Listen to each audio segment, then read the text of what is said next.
The Illuminate Arts and Faith Conference in Chattanooga, Tennessee wants to help you find your tribe. Do you get way too excited about quoting Wendell Berry or C.S. Lewis in conversations with coworkers? Does your Spotify playlist include hymns, a little jazz, and a whole lot of Andrew Peterson? Join your tribe at Illuminate March 31 and April 1 for education and inspiration from speakers Russ Ramsey, Douglas McKelvey, John Hendricks, and others. Find a complete list of session topics and ticket information at southern.edu/illuminate. In 2024, I set out to meet as many poets as I could and spend an hour with each one. I got more than I bargained for, more insight, more clarity, more hope. It's proved to be one of the richest highlights of my life. 17 writers, 17 deeply human conversations that made me sit up and pay attention. Franz Kafka once said, if the book we're reading doesn't wake us up with a blow to the head, what are we reading for? A book must be the axe for the frozen sea within us. And that's what I hope this new book will do. I hope it wakes us up, my friends. I hope these conversations will be the catalyst for something to be reawakened, re-enchanted, and reinvigorated. It's called An Axe for the Frozen Sea, Conversations with Poets About What Matters Most. I'm Ben Palpin, and I hope you'll come and listen in as I spend a little time with poets like Lucy Shaw, Malcolm Guite, Dana Gioia, and Lee Young Lee. Pull up a chair at the table as we dig into what it means to write well and to live well. An Axe for the Frozen Sea is now available from Rabbit Room Press. Visit the store at rabbitroom.com, or better yet, ask about it at your favorite bookseller. People who sit down to write a book in which they know everything that they're going to say, those are much less interesting books to me than the one who allows us, pulls back the curtain and shows the vulnerability of the writing process. Welcome to the Habit Podcast, conversations with writers about writing. I'm Jonathan Rogers, your host. Jessica Hooten Wilson is Louise Cowan Scholar in Residence at the University of Dallas. She's a much sought-after speaker and the author of books about Fyodor Dostoevsky, Walker Percy, and Flannery O'Connor. Spring of 2022 will see the release of her new book, The Scandal of Holiness, Renewing Your Imagination in the Company of Literary Saints. The academic world is a rich source of sad stories told for laughs. I thought it'd be fun and instructive to hear Jessica Hooten Wilson tell some of hers. Jessica Hooten Wilson, I'm so glad you are on the Habit Podcast, or more specifically, on Sad Stories Told for Laughs. Thank you. Yeah, I hope my former misery can provide some levity for others. Yeah, levity, and then we'll probably bring it. We'll bring it in for a landing with be thinking of some really deep and insightful things you can say toward the end. Oh, Jessica, that's an important part of the format here. So don't neglect that. Okay. One reason I wanted to have you on this series was I wanted to talk to an academic, and talk about some of the specific, chagrin faced by academics. I think a good place to start will probably be imposter syndrome. Mm-hmm. I mean, I think most writers of all kinds, I would think, experience imposter syndrome. But I also know every academic I've ever talked to has experienced imposter syndrome. Yeah, well, I think that most human beings experience imposter syndrome, right? Yeah, right. We assume that we're going to get to this place in life where what we set out to do, we're going to just know how to do and do it well. And that's the goal. With academics, I mean, you call me an academic and I'd immediately have imposter syndrome even being on the podcast. But what can I say that will make me still sound like I'm an academic? So, it induces imposter syndrome to even hear yourself talked about that way. But especially for academics, they believe their role, or at least I guess I'll talk like I'm one of them. We believe our role is to take all the great ideas that have come before and be passing them on to the next generation. So there's a heavy responsibility for us, especially if you're a Christian. You hear the words in the gospel's ringing in your head, beware the false teachers, beware, yeah, right. lead the children astray. They should just tie a rock around their neck and jump into the lake. So it's a heavy burden that you don't want to take too lightly. Yeah. How has imposter syndrome manifested in your? Well, I mean, you've spoken generally. I want to hear some specifics. Tell us about a time when you. Sure. Yeah. Well, for me, I didn't know I was going to be an academic. That's not like I set out to be an academic. I started with being a teacher. And I remember the first day of teaching, my first teaching job was I was teaching fourth grade. Okay. And I just come from Pepperdine, my undergrad degree in creative writing, and suddenly ended up in this classroom with 10 fourth graders in front of me. But I felt like I knew what I was doing and started getting excited about teaching, like maybe this is what I'm meant to do. But I also realized I did not know enough to be able to teach anybody. And so I started taking classes in the graduate program. So that's how I ended up moving towards being an academic. It started because I was teaching and I didn't want to do it badly. Huh. So I started taking graduate classes. But then you get into grad school and, I was pretty much an A student in college. And I remember going to grad school and teachers being like, hey, you can't write. Like maybe you should go to the writing center.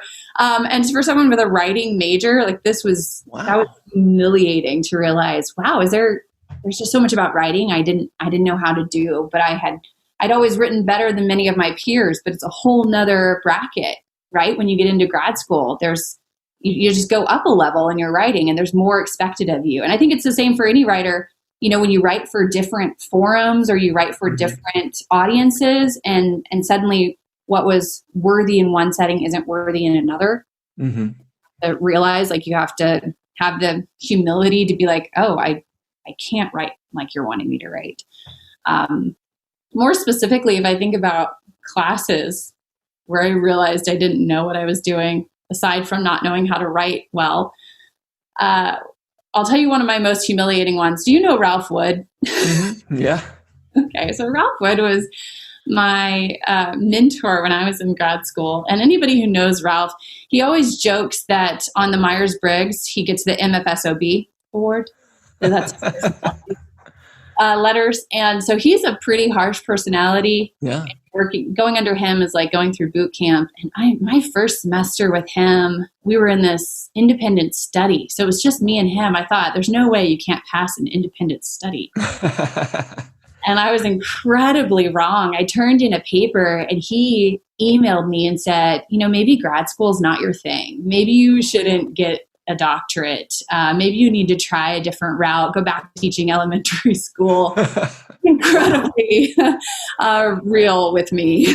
Yeah. And, so I, after that first semester with him, I took that paper and I spent all of Christmas break going through it and rewriting the entire thing. I mean, I spent an entire month because I thought I'm going to give it my all.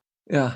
And if he still says the same thing, then I'm going to go back to teaching elementary school. But if I can give everything to this assignment and then I come out on top with him thinking that I can still do this, then I'll stay in it. And it was kind of like just this litmus test of like, wow, can I stay here? Do I deserve to be here? Huh. Yeah. I guess that means you came back and he was wowed. It was, is this what happened? It was more like, oh, this is better. So, maybe you shouldn't quit yet. So it at least bought me some time to think, well, maybe then I can improve. I can get better at this. And I give it all my all. And then this is my job. Grad school is going to be my job. And it's different than undergrad where it feels like in college, the learning is like one of the things you do.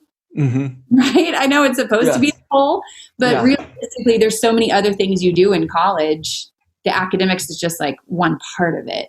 Yeah. But in grad school, there's no other reason to be there. Like if you don't give it everything, yeah, right. What are you doing during that time? By the way, Ralph Wood looked over my Flannery O'Connor biography, The Terrible Speed of Mercy, and was very helpful. But he could be a little micro, like at one point he said, maybe you should say maybe you should say begin instead of start here. I was like, I'm a 40-year-old man. I know how to make a sentence. I published several books. And but he was exceedingly helpful, by the way, and I had to sometimes just ignore some of the.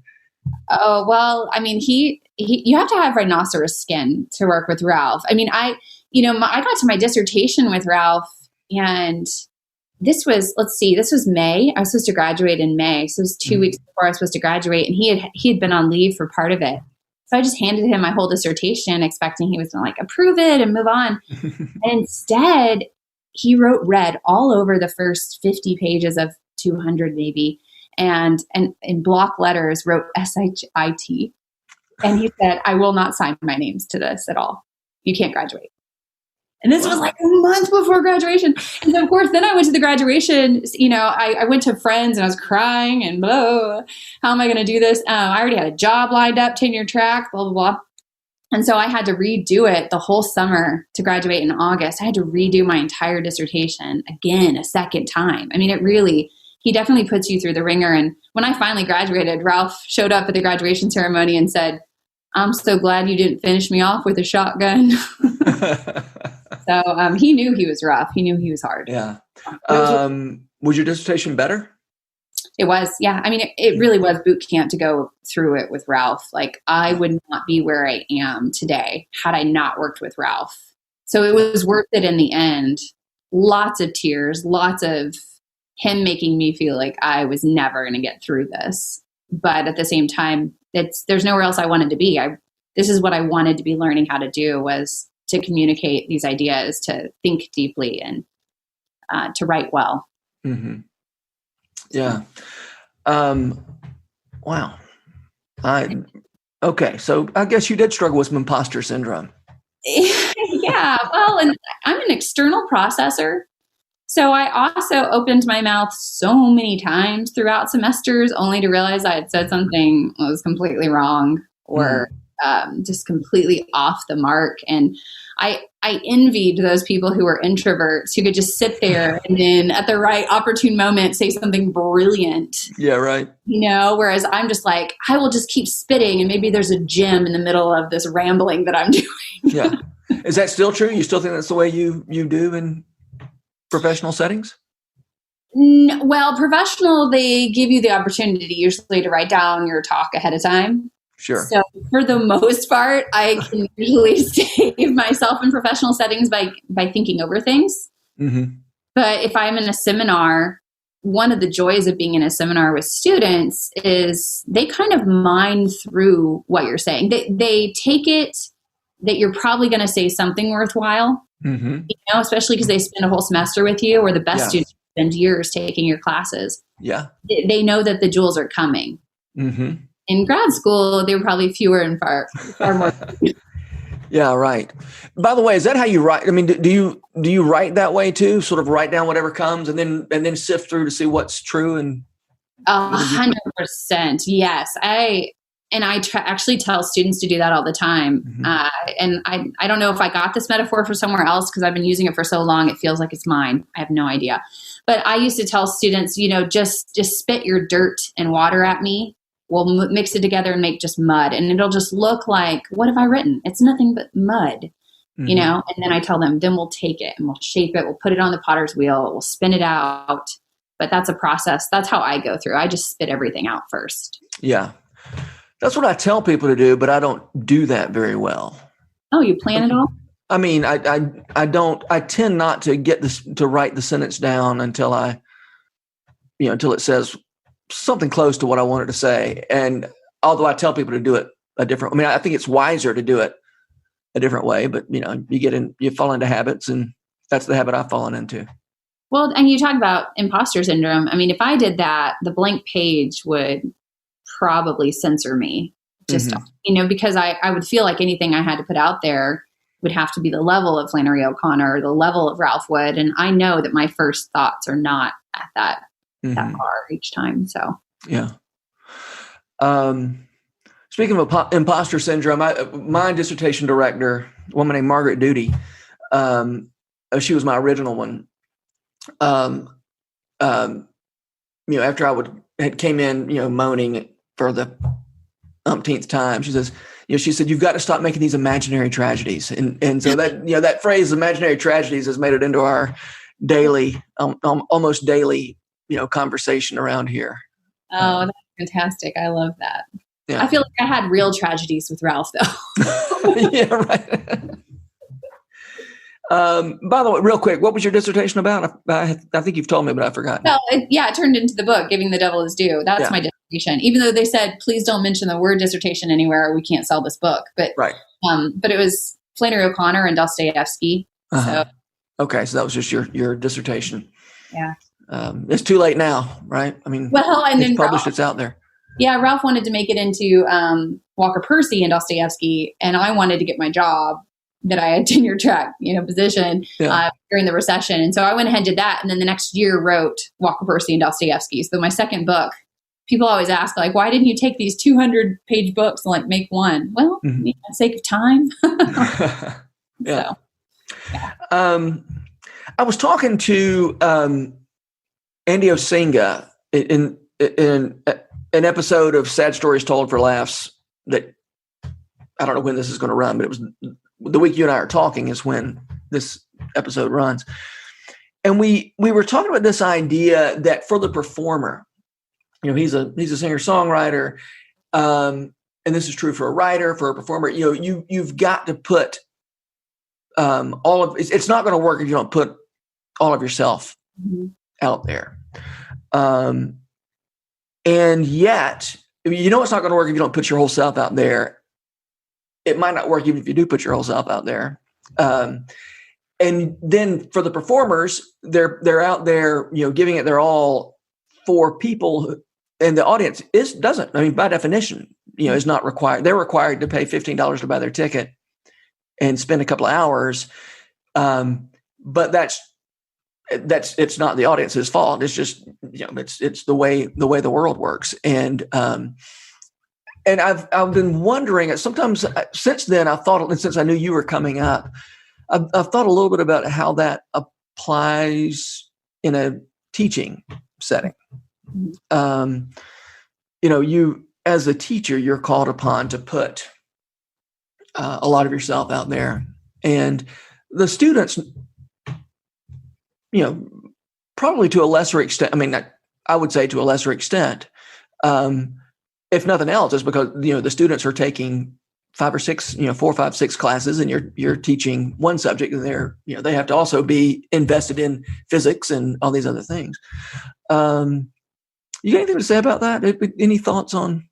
Yeah, sure. So it does depend on your audience, right? So what you were saying, somebody paying to be there, with the students, it depends on what your goal is as the academic. There's professors I know who they walk in, they're going to teach the same thing every time. They don't care whether it's a different class makeup or a different relationship.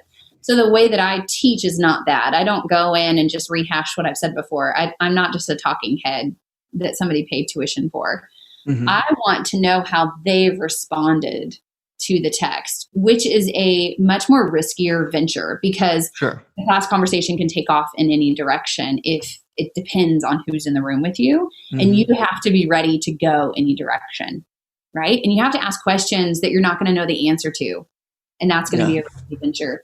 But in that sense, I put myself out there completely. I'm always horrified, really, to hear what students tell me that they've written down in their notes. I mean, they'll collect things that I say, and it's like, well, I didn't have time to practice that one. Like I don't. That's true what I just said. And you have to be willing to do that. That's part of the learning process. It's actually what I ask of my students. You're not going to learn if you're not ready to be made a fool of. Right? If you think you know everything already, then you're not going to learn anything. And I would say, this is a podcast for writers. The writing life should be the same. The people who sit down to write a book in which they know everything that they're going to say, those are much less interesting books to me than the one who allows us, pulls back the curtain and shows the vulnerability of the writing process. That I was asking this question because I couldn't decide.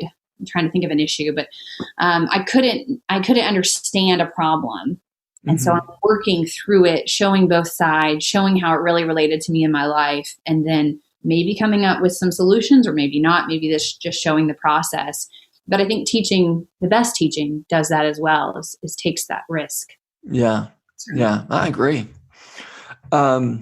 Tish Harrison Warren in an earlier episode of this podcast said pretty much the same thing, that a good book is one in which the writer doesn't just say, oh, I know some answers which I'm now going to put into words, but rather I've got a question.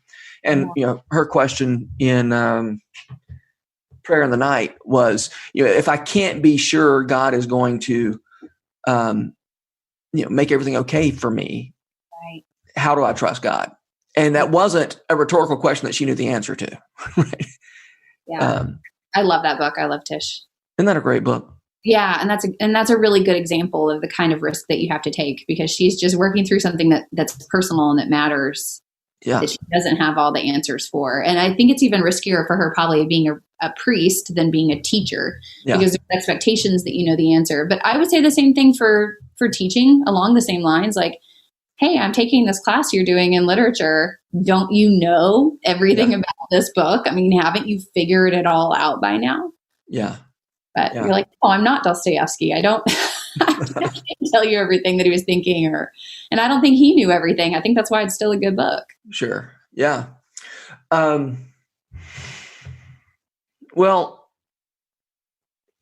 on the subject of, us, I think it's so important to think of teaching in terms of, here's this thing I love, and I love you people, and I'd like to introduce y'all to each other. Mm-hmm. And that's the way I try to think about writing that way too. Yeah. Mm-hmm. But you also know that you have to risk, because there's going to be people who don't get what you're doing, and they don't.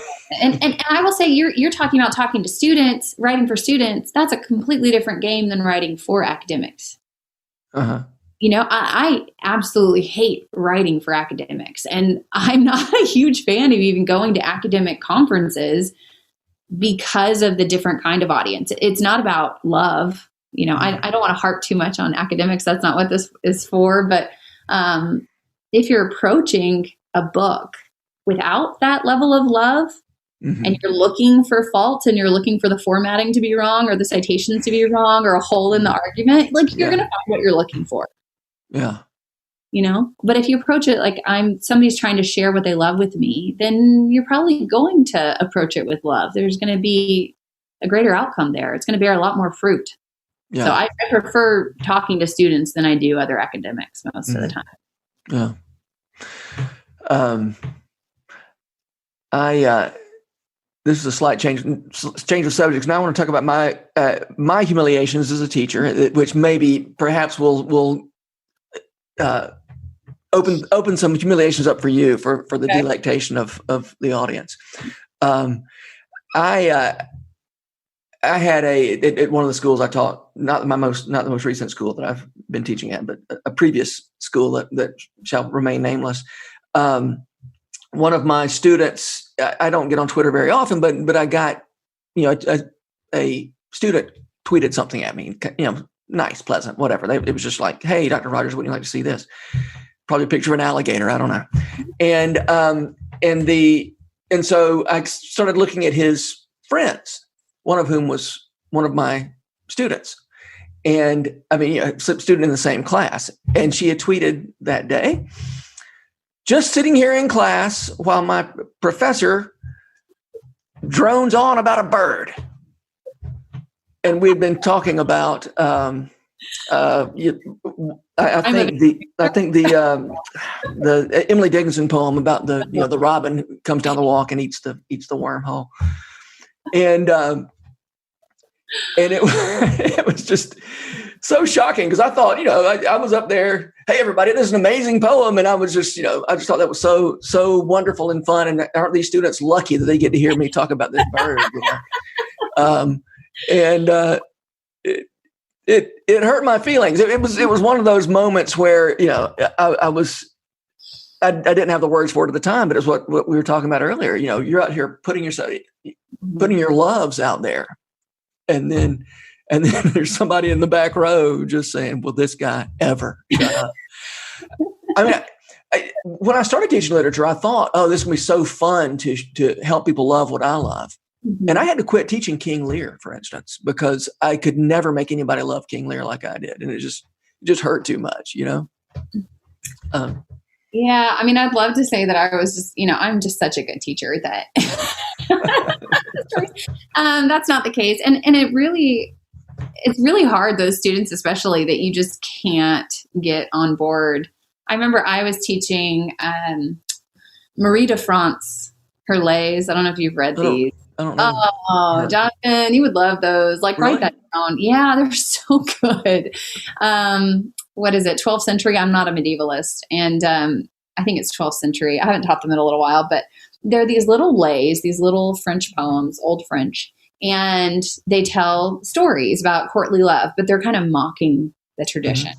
And so she's a Christian. So courtly love misses the point of what real love is supposed to do, right? That love is, in its earthly form, should lead us towards heavenly love, not away from heavenly love. So lust leaves us away. Okay. So, but one of them is a story of a werewolf. Oh. And so I remember teaching this story, and I loved this werewolf story, and it's really humorous. And a student came in, she was going to write her paper on it. She loved it too. And the start of the paper was back when there were werewolves. And so I had to say, well, there weren't actually werewolves in the 12th century. And I thought I had explained this fully. She comes back into my office maybe 2 days later, because Tuesday, Thursday class, and she has restarted her paper back in the 12th century when they thought there were werewolves. Like, okay, I'm gonna try this again. Let's see if I can get through to this one student. Brings her paper back in like a week later, like, back in the time where there weren't werewolves and nobody thought there were werewolves, this woman keeps writing about werewolves. And I was like, well, I just absolutely missed that moment. Yeah, right. Her. So she had completely missed anything I'd said about the importance of the werewolf as a motif and what it was doing in the story and why it mattered. And yeah. When we first started talking about you coming on this podcast, you said, hey, I don't want to tell stories that makes my students seem like I'm making fun of my students. And I've wondered if, I know, teachers like to get around. I mean, there are teachers in the world who like to sit around and talk about, dumb things their students have said and done. And I wonder if part of it is, it is whenever my students, miss the point completely, I feel like I have somehow failed. And I'm wondering if let's make fun of our students as a way of just easing the pain a little bit from. Yeah, the Schadenfreude. I don't know. That's an interesting idea, because I hadn't actually thought of it that way before. I just remember when I first started teaching, I don't think I pointed the arrow at myself ever. I just thought, wow, everyone is dumber than when I started, when I got out of college 5 years ago, whatever it was. But then I have realized more and more, there are some people that are going to refuse to learn too. And those are the ones you probably end up making fun of, because they care so little. It's like, they're hardly there. Whereas the ones that you really care about, when they miss the point, then that's a huge failing. Have you read Heroes of the Fourth Turning, the play, or seen the play? So that's a great example of that, because the play, Will Arbery's play, the president of this university is a former teacher at this university, and her students come back to celebrate her being inaugurated as president of this college. And none of them have lived as she thought she taught them to live. And it's like, that would be so heart-wrenching to have spent all this time, giving yourself to your students, like you said, like laying yourself out there. You think you're bringing them along for the ride, and then they completely missed the point entirely. But I also hope you don't peak in college. Yeah, right. I remember going back. I went back to Pepperdine. I don't know when this was, like 10 years ago. And one of my former professors was like, I'm really proud of you. I never would have thought you would have gone anywhere after having you as a student. Okay. Yeah, it was kind of a compliment. Just surprising. But I think I responded the same way. Like, I didn't peak in college, sir. Yeah. That's a great reminder. Well, maybe my tweeter who didn't enjoy my lecture on the bird is going to come back, and I'll be thumbing through the library and see this book about Emily Dickinson's poetry.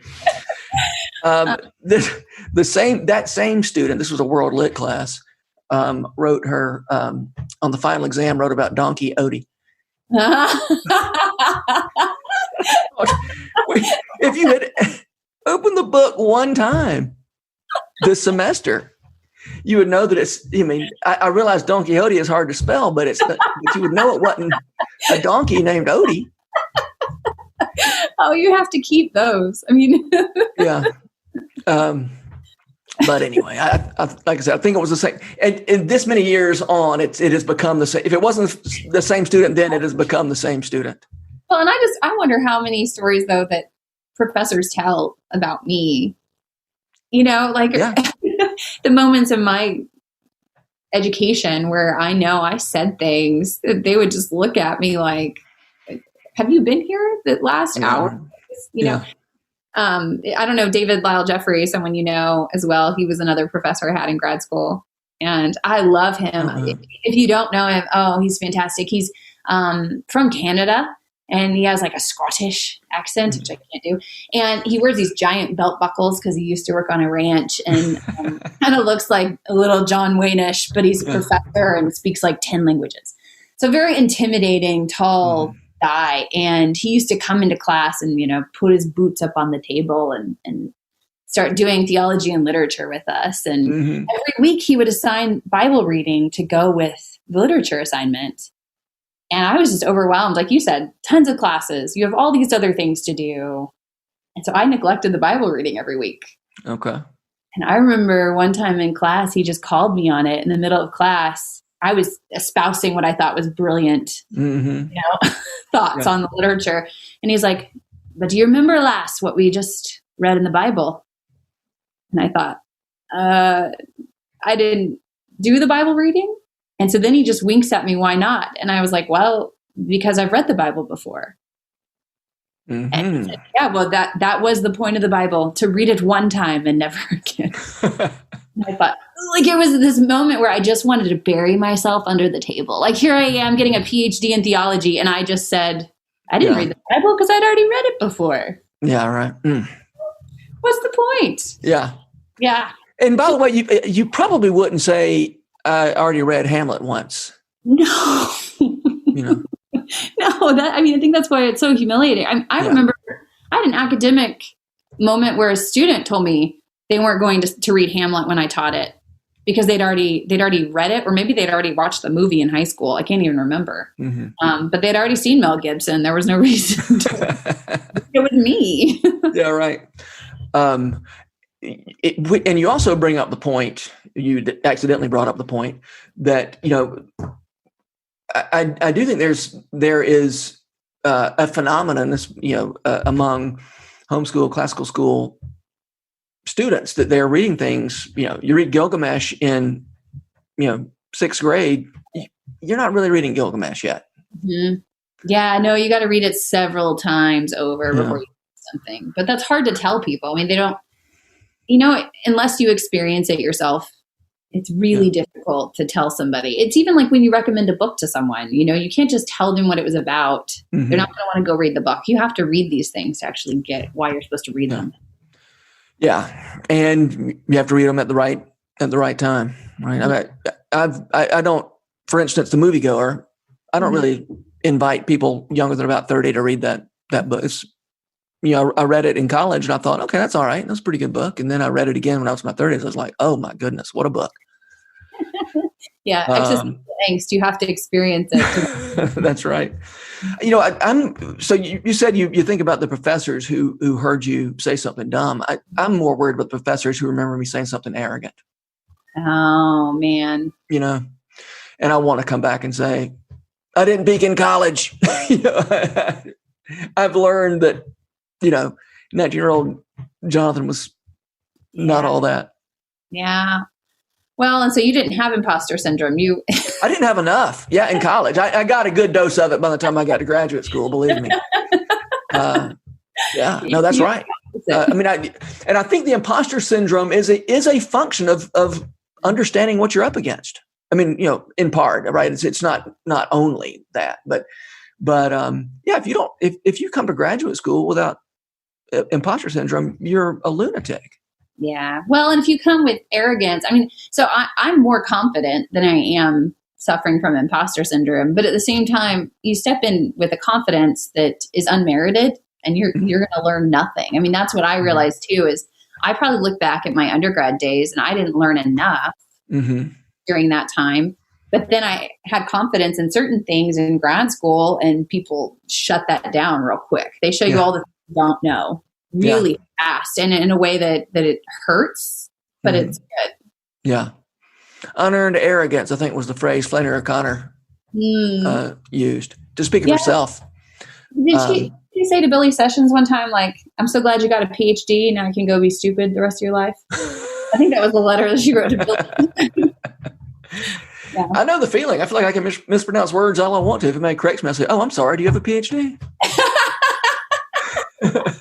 Yeah, I think I feel the opposite. I'm just like, I don't want people to announce that I'm an academic or a PhD, because I'm afraid that they're going to expect something brilliant to come out of my mouth when it's not going to. Well, I think the best thing about having a PhD is you reach a point where you can say, if I didn't get this book, it might be the book's problem and not mine.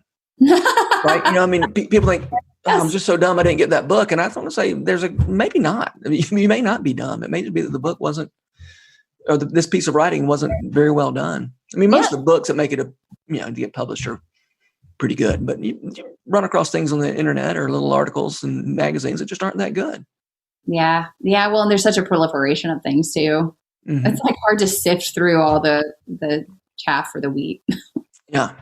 Yeah. All right. We're about to run out of time, but I want to hear a couple of a little bit more humiliation. Sure. From Jessica Hooten Wilson. You mentioned at one point something about you thought somebody wanted your autograph and they really just wanted to. Oh my gosh, I did. See, and this is what I can't remember. I shouldn't email you because again, external processor, but I also process through email, and I'm not joking. I'll just type things as I'm thinking and hit send, and then be like, what did I just send? Oh, sorry. Yeah. So this is a really funny story. I've started, writing and speaking more often, and sometimes in the same places over and over again, which is really fun because then you go there and you know everybody and it's exciting. So one of the places I do that is Walker Percy Festival. So among like 200 to 300 people, they've started being used to seeing me, and I've been to seeing most of them, and they start looking really familiar to me. So it's like, forming these friendships you get to see annually.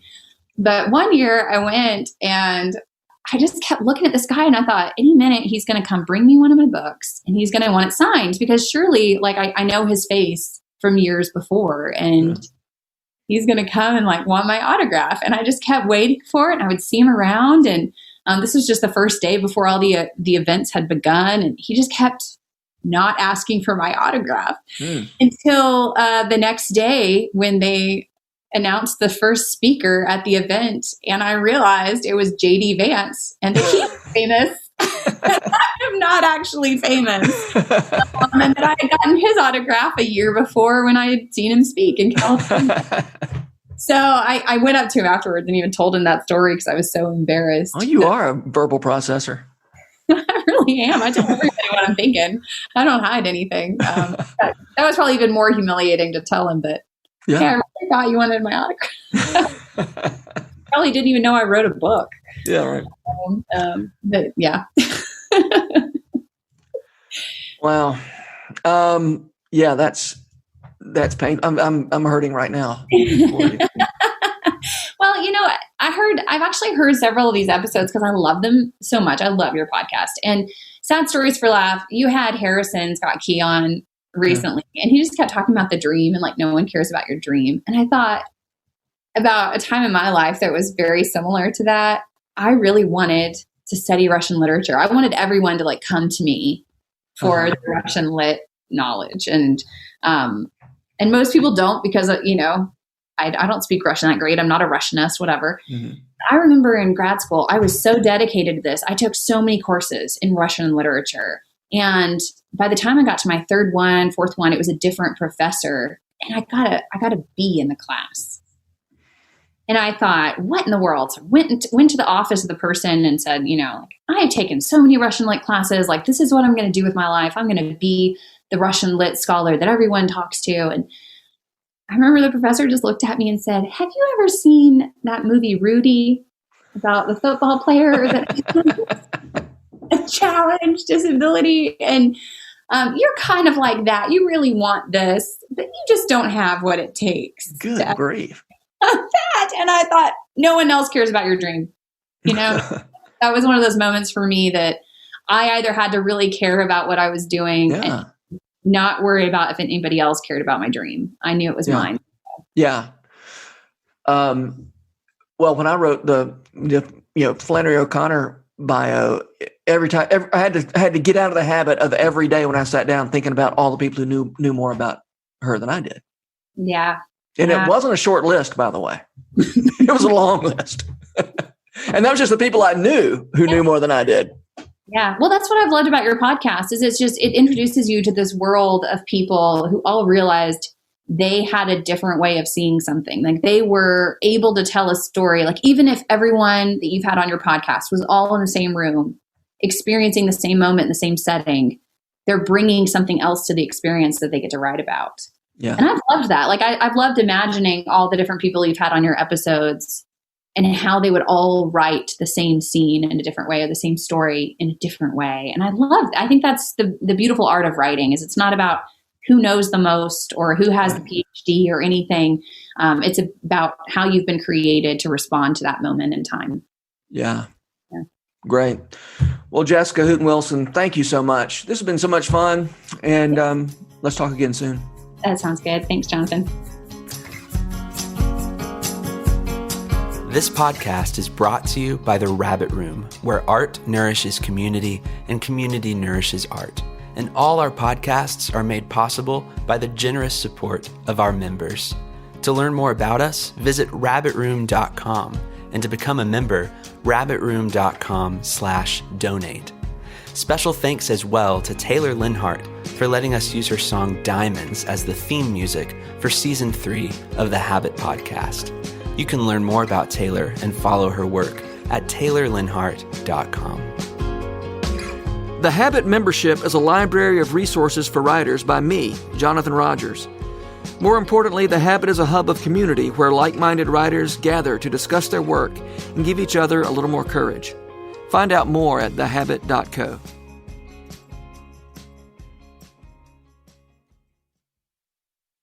If you've enjoyed this podcast episode, consider joining the Rabbit Room membership. Your membership helps sustain this community, funding everything from publishing and podcasts and theater productions to events and programs that support artists who create with a Christ-centered vision. We'd love to have you on board. Learn more at rabbitroom.com/member.